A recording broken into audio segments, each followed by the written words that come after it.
आणि तो पुण्यातला येणारा इंजिनियर असं म्हणत नाही की नाही बाबा तू काय बोलायचं, तो उलटा म्हणतो हा सांग तुला पण काय वाटतं हे नाही, तो तुमचा सल्ला देतो. आणि याची उदाहरण मी नावांशी सांगत, त्या विभागाला जे IAS ऑफिसर होतं ना कौस्तुभ दिवेगावकर सर, त्यांना विचारा की डॉक्टर अमोलवाघमारे काय हे मी काहीतरी, मला त्या विभाग काहीच माहित नाही, तुमचं काही माहित नाही, आम्ही काहीतरी बसलो इथं चला चाललंय साहेब, मी याच्यावर टाकलं त्या भूविभागाच्या आपल्या त्या तुमच्या इथंच ऑफिस आहे ना शिवाजीनगरच्या, त्यांच्यावर टाकलं की झालं. साहेब नसतं तसं, तुमचा रोल तिथं सुरुवातीपासून असतो, फक्त तुम्ही अडचणीचा रोल आला की त्यांच्यावर ढकलायचं. भंडारी साहेब आता तुम्ही पण मला सांगा, 1 वर्षापूर्वी याच विषयावर आपण चर्चा व्हिडिओ मॅडमच्या कक्षात केली की नाही? 1 वर्ष लागला तुम्हाला अजून तुमचं तांत्रिकतेला मान्यता आताशी घेत आहे, आताशी प्रस्ताव एका कामाला कधी त्याची मान्यता मिळाली? तांत्रिक मान्यता मिळाली कधी मिळाली सांगा ना मला, आणि दाखवत साहेबांच्या समोर आणा. चला 1 वर्षापूर्वी ज्याची चर्चा झाली, कधी तांत्रिक मान्यता तुम्ही घेतली, दाखवा मला डॉक्युमेंट. काय आणि कुठल्या टेबलवर आहे आता, काय सबमिशन कुठे आहे, काय द्या डिटेल अपडेट.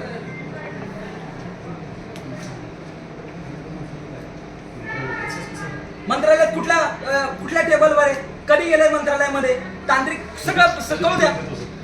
भंडारी साहेब तुम्हाला अजून आठवत असेल, मला चांगलं आठवतंय, तुम्ही काय म्हटलं होता की साहेब जेव्हा आपण हा प्रस्ताव मंत्रालयात जाईल, जिल्हा परिषदेत जाईल, तेव्हा त्याचे सगळे डिटेलची कॉपी सुद्धा तुम्हाला आम्ही एक देतो. आम्ही का म्हटलं होतं असं की असं ज्यावेळेस जाईल तेव्हा आम्ही सुद्धा त्याचा पाठपुरावा करायला मदत करू. एका बाजूने तुम्ही करा, एका बाजूने आम्ही पत्र देऊ, आणि केलेली आहेत ना मंत्रालयाच्या स्तरावर. 1 दिवसभर आणि 7 दिवस झेडपीच्या बाहेर राहून तुमच्या झेडपीचे CO साहेब पाटील सर आणि आम्ही मिळून, ज्या कातकरी वस्तीला कधी नाव नव्हतं, तिला 7 दिवस उपोषण तिथं बाहेर आंदोलन करून तिला अधिसूचना 1 दिवसात काढली. विधी विभागाचा 2 तासात अभिप्राय घेतलाय. मंत्रालयाचं पण थोडंफार तरी कळतं, पण ते आमच्यापर्यंत पण आम्हाला पण सांगितलं, ही चर्चा सगळी झाली साहेब. हे साक्षी आहेत ना, 1 वर्षापूर्वी ते मला म्हटले की आम्ही हा प्रस्ताव देऊ, त्याचे एक डॉक्युमेंट तुम्हाला पाठवू, त्याच्यावर आपण करू. अजून यांच्या तांत्रिक कधी झालंय त्याला मान्यता, मंत्रालयात नेमकं कधी गेलंय हे तारखा ते आता शोधणार. 1 वर्षाने जेव्हा यांच्या समोर आंदोलनाला येणार तेव्हा मग या सगळ्या प्रस्तावाचे रेकॉर्ड शोधणार आणि मग आम्हाला सांगणार. काय आपण चर्चेला सुद्धा जेव्हा येतो, ज्या प्रश्नांवर येतो, तेव्हा आपल्याकडे काहीतरी अपडेट रेकॉर्ड पाहिजे.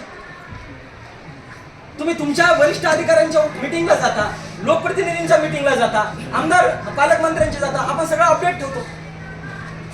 हे जेवढे राजकीय नेते महत्वाचे आहेत ना, तेवढीच ही सामान्य जनता पण महत्वाची आहे मॅडम. या सामान्य जनतेला कुणी गृहीत धरू नका. आपण त्या लोकांकडे काहीच नाही, म्हणजे चला आले आंदोलन मग काहीतरी वेळ मारून द्यायची, नाही चालणार असं. ते मिळून द्या आणि तिथे पहिला उद्या पाण्याचा टँकर चालू करा, उद्यापासून टँकर चालू करतात ते. आणि खोलीकरण काय कशाचं करतो म्हटले ते पण लिहा. ते खोलीकरणाचं साहेब तुमच्याकडे तहसीलदार मोदी तुमच्याकडे काहीतरी यांनी प्रस्ताव दिलाय मंजुरीला वाटतं, त्याला प्लीज द्या, कारण तिथं अडचणी त्या महिला हंडे घेऊन आणतात. उद्याला 5 प्रस्ताव आले भंडारी सर, उद्या टँकर येतोय आपला पिंपरी गावामध्ये. ओके मॅडम खोलीकरण करा, काहीतरी खोलीकरण आहे ना, कशाचं आता ते म्हटले खोलीकरण, खडक्या टाकीचं खोलीकरण.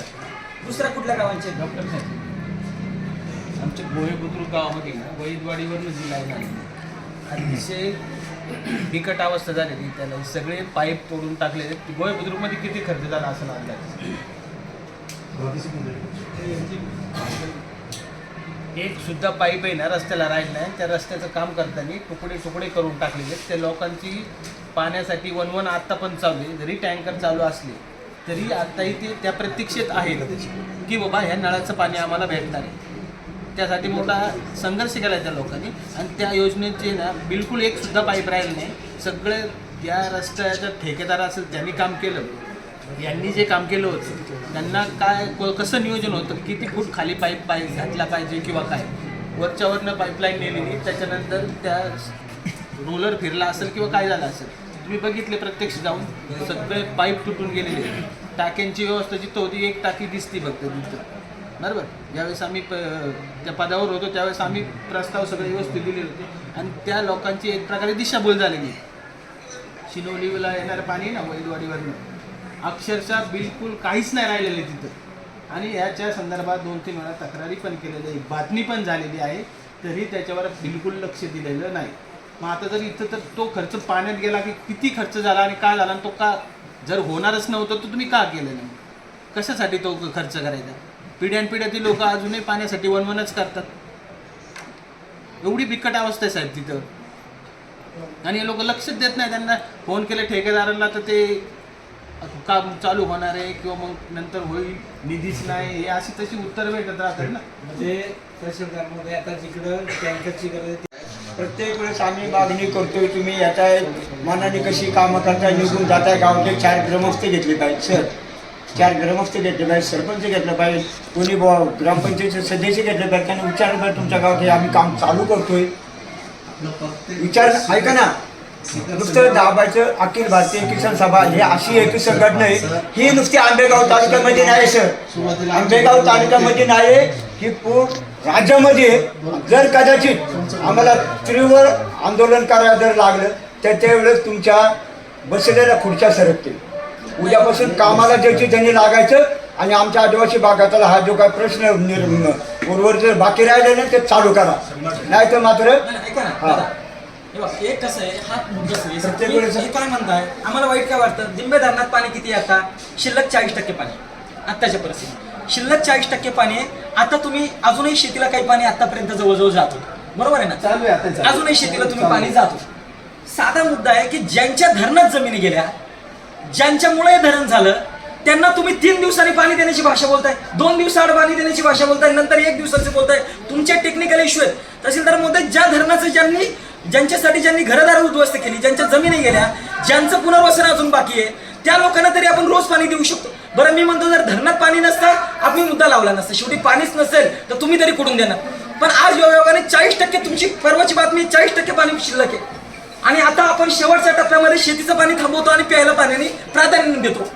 आणि इथं 40% पाणी जर शिल्लक असताना आपण 3-3 दिवसांनी पाणी देण्याची भाषा बोलत असेल, ठीक आहे, टेक्निकली काही अडचण आहे, तुम्ही तुमच्या पद्धतीने ऍडजस्ट करा. आम्हाला तुम्ही जे म्हणताय ना की या किमान दिवसाआड रोज तरी पाणी देण्याचा दोघांनाही विनंती साहेब सांगतो. नाही तर पोखरीच्यासाठी ही 9 किती गाव आहेत अशोक त्याच्या अंतर्गत? 11 गाव आहेत. 11 गावातल्या लोकांना, त्या महिलांना सगळ्यांना घेऊन आंदोलन. यांचं कसं झालं माहितीये का, निवडणूक आली तर तुम्हाला उदाहरण सांगतो, जे आता तुमचं मोठं पाईपलाईनचं काम चालू आहे सध्या, ते तुम्ही कधी चालू केलं सांगा बरं? अहो, गेल्या जानेवारीमध्ये आले नाही. आमच्यापासूनच